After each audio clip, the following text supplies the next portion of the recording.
Hey, often at Lafare we're asked, where does coffee come from? How does it grow? How do we get to it? I'm fortunate enough to have a coffee tree growing here right in my very own home. So let's have a closer look to see where those magical beans come from. Fortunately, my coffee tree's got cherries on it, which are ready to be picked. So what we're going to do is we're actually going to pick a couple today, dissect them, and have a closer look at what goes on inside those coffee beans.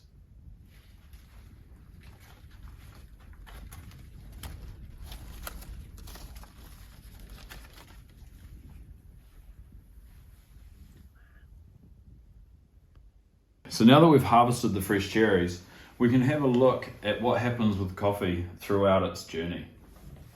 To start with, we've got the cherry itself. Generally red in colour, the cherry will contain 2 coffee beans typically on the inside. So let's have a closer look and see what goes on as we squeeze it out. So first we've got the flesh and the skin.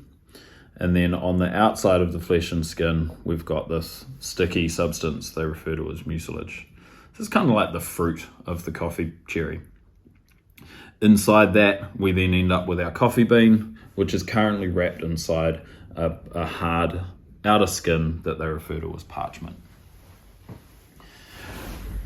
On a coffee farm, coffee farmers may choose to pulp their coffee cherries like this and remove the skin and the flesh before soaking those beans in a fermentation tank.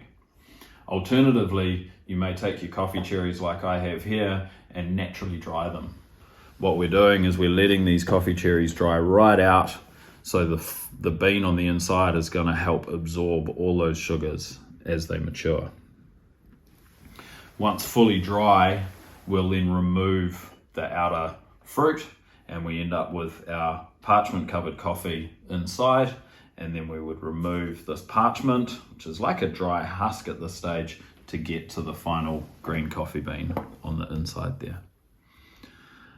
As a byproduct, we've also got what's left over, which is the flesh of the coffee cherry, and we can use that product, which is referred to or known as cascara, and we can actually use that to brew a tea, which is quite fruity and quite delicious. We might make a video of how that works later on.